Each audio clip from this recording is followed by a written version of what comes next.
साथियों, अगर हम ठान लें अगले 10 साल में मानसिक गुलामी से पूरी तरह मुक्ति पा लेंगे और तब जाकर के ऐसी ज्वाला प्रज्वलित होगी, ऐसा आत्मविश्वास बढ़ेगा कि 2047 तक विकसित भारत का सपना पूरा होने से भारत को कोई रोक नहीं पाएगा। आने वाले 1000 वर्ष के लिए भारत की नींव तभी सशक्त होगी जब मैकाले की गुलामी के प्रोजेक्ट को हम अगले 10 साल में पूरी तरह ध्वस्त करके दिखा देंगे। वर्ष 1835 में भारत की प्राचीन गुरुकुल व्यवस्था को नष्ट करके लॉर्ड मैकाले ने काले अंग्रेज तैयार करने वाली जो शिक्षा व्यवस्था भारत में थोपी थी, प्रधानमंत्री नरेंद्र मोदी उसका अंत करना चाहते हैं, वो भी मात्र अगले 10 वर्ष में 2035 तक। ध्यातव्य है कि इस तरह का संकल्प लेने वाले या देशवासियों से ऐसा आह्वान करने वाले वे पहले प्रधानमंत्री हैं। सबसे पहले ये समझना आवश्यक है कि वर्ष 1835 में ऐसा क्या हुआ था जिसने भारत की पूरी प्राचीन शिक्षा व्यवस्था को तहस नहस कर दिया था। उस पुरानी व्यवस्था में ऐसा क्या था जिसे अगले 10 वर्ष में वापस लाने का सपना प्रधानमंत्री मोदी देख रहे हैं, दिखा रहे हैं। ईस्ट इंडिया कंपनी ने 1830 से 1835 के बीच भारत की पारंपरिक शिक्षा व्यवस्था के बारे में एक सर्वे कराया था। इसकी रिपोर्ट 1835 में ब्रिटिश संसद में रखी गई थी। ये रिपोर्ट बताती है कि बंगाल और बिहार के हर गांव में एक विद्यालय अथवा गुरुकुल होता है। इन विद्यालयों में सभी जाति और समुदाय के छात्र एक साथ पढ़ते हैं। मद्रास प्रेसिडेंसी की रिपोर्ट के अनुसार बड़े गांवों में 1 से अधिक पाठशालाएं होती हैं। सर्वे के अनुसार अधिकांश गांवों के विद्यालयों में लगभग 3/4 छात्र शूद्र वर्णों के होते हैं। शहरी क्षेत्रों में यह अनुपात 50-50% के आसपास का है। केवल मद्रास प्रेसिडेंसी के तेलुगु भाषी क्षेत्रों में द्विज वर्ण के छात्रों की संख्या शूद्र वर्णों से अधिक है। ब्राह्मणों के अतिरिक्त अन्य जातियों के लोग भी शिक्षक होते हैं, हालांकि शिक्षकों में ब्राह्मण और कायस्थों का अनुपात अधिक है।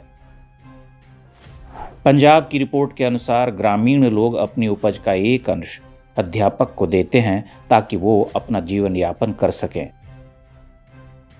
अधिकांश गुरुकुल किसी मंदिर से जुड़े होते हैं, हालांकि मुगल काल में यह व्यवस्था बहुत हद तक बिखर चुकी थी। इतिहासकार धर्मपाल ने 2 पुस्तकें लिखी हैं, द ब्यूटीफुल ट्री और Indian science and technology in 18th century. इन दोनों पुस्तकों का संक्षिप्त हिंदी अनुवाद भारत का स्वधर्म के नाम से प्रकाशित हुआ है। इन पुस्तकों में ईस्ट इंडिया कंपनी के दस्तावेजों के आधार पर तत्कालीन भारतीय शिक्षा व्यवस्था के बारे में विस्तार से बताया गया है। उस समय तक संस्कृत पूरे भारत में शिक्षा का प्रमुख माध्यम थी। तकनीकी और व्यावसायिक शिक्षा स्थानीय भाषा में दी जाती थी। अंग्रेजों ने सबसे पहले संस्कृत को हटाया और उसके स्थान पर अंग्रेजी थोप दी। उनका लक्ष्य ऐसे भारतीयों को तैयार करना था जो अंग्रेजी बोल और समझ सकते हों, जिन्हें ईस्ट इंडिया कंपनी में क्लर्क बनाया जा सके। ऐसी शिक्षा व्यवस्था जो भारतीयों को उनकी जड़ों से काट दे। ऐसे लोग तैयार हों जो चेहरे से भले ही भारतीय हों, लेकिन उनकी सोच अंग्रेजों के हिसाब से रहे। लॉर्ड मैकाले ने 1835 की उसी रिपोर्ट के आधार पर अपनी शिक्षा नीति बनाई थी। इस बारे में विस्तार से जानने के लिए प्रधानमंत्री के संकल्प की सराहना करते हुए हमें इस विषय पर गंभीरता से विचार करना होगा कि क्या 200 वर्षों की मानसिक जड़ता को अगले 10 वर्षों में तोड़ना संभव होगा। स्वतंत्रता के बाद कांग्रेसी वामपंथी तंत्र ने उसी मैकालेवादी व्यवस्था को और पुष्ट किया। 2014 में सत्ता परिवर्तन के बाद आशा जगी थी कि पाठ्यक्रम में आमूल चूल परिवर्तन होगा, किंतु ऐसा नहीं हो सका। पिछले 3-4 वर्षों में इतिहास की पुस्तकों में कुछ परिवर्तन किए गए हैं। आक्रमणकारियों का महिमा मंडन करने वाले अंश हटाए गए और भारत के उज्जवल गौरवशाली इतिहास को स्थान दिया गया। लेकिन मैकाले के मकड़ जाल को काटने के लिए क्या इतना पर्याप्त है?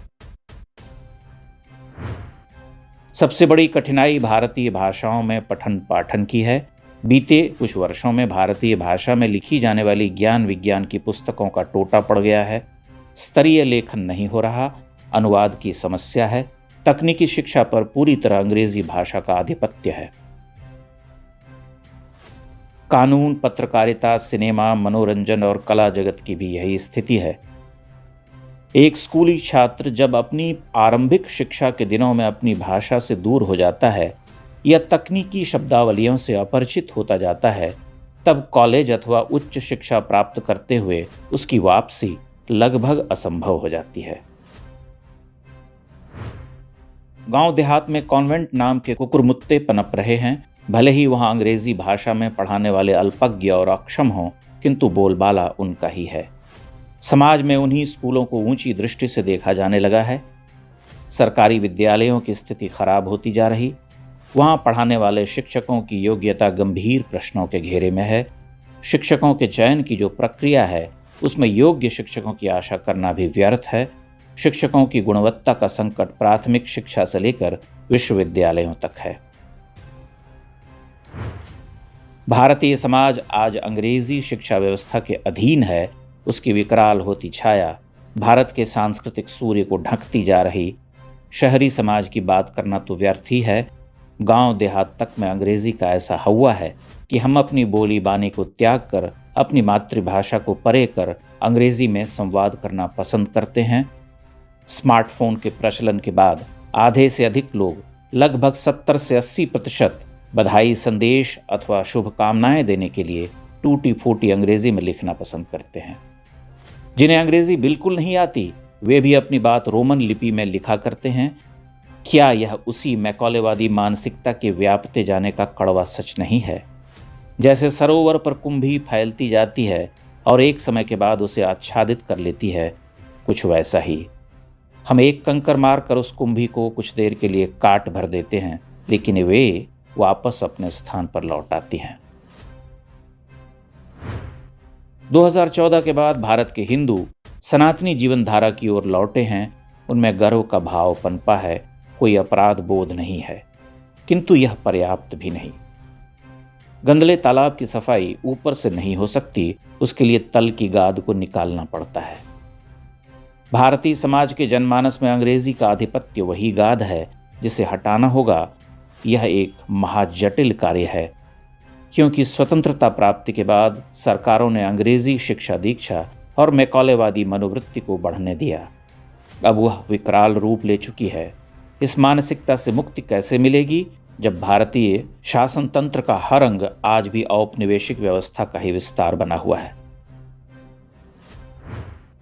प्रधानमंत्री मोदी असंभव कार्यों को संभव बनाने के लिए जाने जाते रहे हैं, किंतु शिक्षा सुधार में उनका प्रदर्शन सबसे औसत रहा है। शिक्षा मंत्रालय में जैसे लोगों को बिठाया गया, उससे भी सरकार की गंभीरता पर संदेह पैदा होता है। शिक्षा में किसी भी सुधार के लिए एक समग्र भारतीय दृष्टि और भगीरथ प्रयास की आवश्यकता होगी। सरकार को देशवासियों को इस बात के लिए आश्वस्त करना होगा कि भारतीय भाषाओं में शिक्षा प्राप्त करके भी हम वे सारे कार्य कर सकते हैं जो अंग्रेजी में पढ़े लिखे छात्र कर पाते हैं।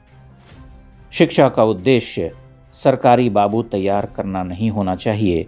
विद्यालयों में ऐसे नागरिकों का निर्माण हो जिनमें अपने समाज और राष्ट्र के लिए कर्तव्य का बोध रहे, नैतिकता का वो भाव रहे जो सनातन धर्म की पहचान है।